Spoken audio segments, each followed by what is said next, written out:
All right, hi everybody. So this evening I'm just going to talk about recent events and stuff that's in the news. And I wanted to just kind of go over a few things that I've noticed because some of my other projects I'm just still working on are going really slow.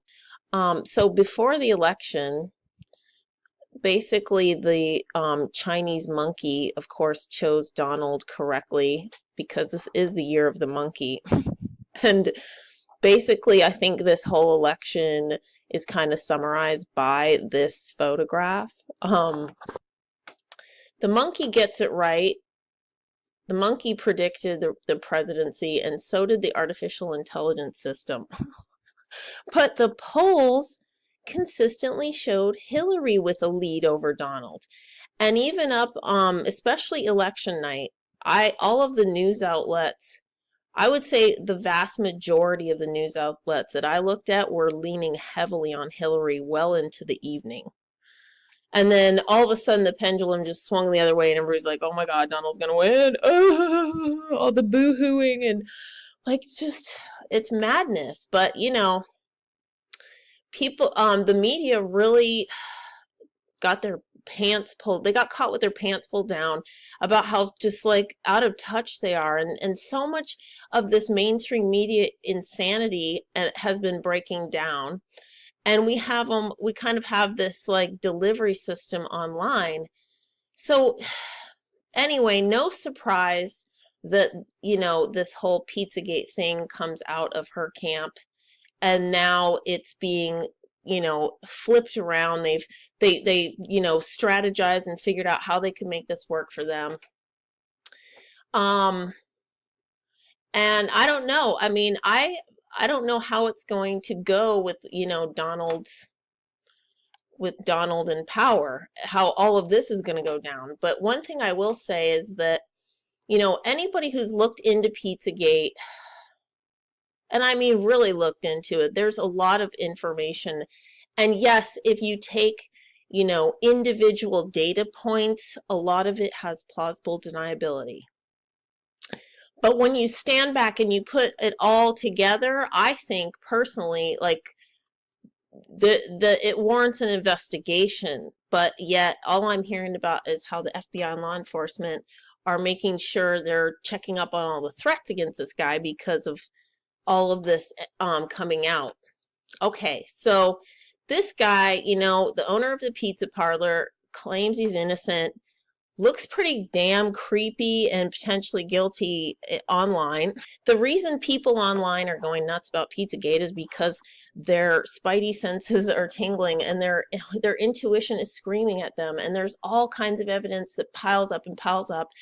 And I think a lot of people's hearts are in the right places, but of course they don't know. They're filling in details, and so it's all reminding me, of Sandy Hook. It's very similar in a lot of ways. And of course, like it's all dismissed as conspiracy theory by the mainstream news. When you go back, okay, like 11 months, 3 months, 3 years ago, everybody was talking about fake news. Sandy Hook busted fake news stories must see, okay? This is a good example. This is 3 years ago.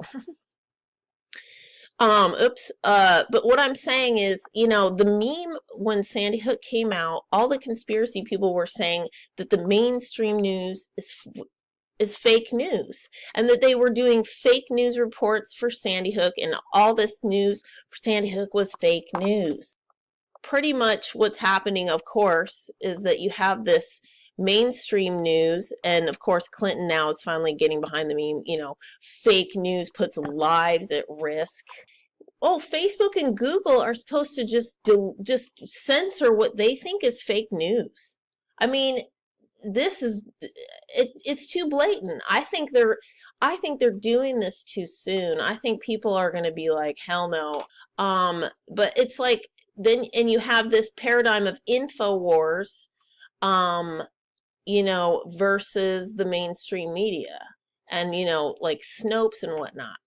So the thing about it is, like, obviously a lot of people think Alex Jones is controlled opposition. So this polarization between Alex Jones and the real media, the mainstream media, is at least something to pay very close attention to, because it's starting to get really ramped up. And so, you know, Facebook blocking links to quote unquote fake news, the fact that they block news outlets at all and they block anybody, it is disturbing, because obviously we're at this point now where, oh, are we going to say that the public is that gullible, and that they have to, be, that we need a nanny state to come in and tell us what propaganda is? Because obviously there is some fake news. There's fake news coming from both the left and the right, both the alternative and the mainstream media. Duh. But the dialectic is going to rage on, and it is going to be about demonizing certain news outlets. What else did I want to go into here? And of course, here's the cheese on top of the pizza. This whole Pizzagate conspiracy is one thing. But you know what the real conspiracy is? Is that they're calling it false. They're calling it debunked. They're calling it a delusion and a conspiracy theory that has no weight. And the entire fucking mainstream media is going to bat for this guy. So what's up with that? Here we go. I mean, what is going on with this guy, and why is everybody so sure he's definitely not guilty at all of any of this, of any kind of crime like this? But what I want to say is, it's really odd the way people are so sure. I mean, it's one thing if the mainstream media was like, this is fake news, you don't know, you guys don't know if this is true or not. It's alleged, and it's an accusational issue, whereas they're just downright calling it false. They're calling it delusion. To me, that's really, there's just a lot of odd behavior going on in the media. And, Hillary calls fake news an epidemic. Well, some of the real consequences of this are going to be the internet being very much more controlled. And unfortunately, if you're using Google and Facebook, which so many people are, you're not going to be able to network the way you want to anymore. And that's been their goal forever. We've seen all this coming. This is just no surprise, blah, blah, blah. But I just find it, it's getting so blatant that I thought I would do some commentary on it. So I'll be back with other projects sooner than later, and I hope everybody has a good day.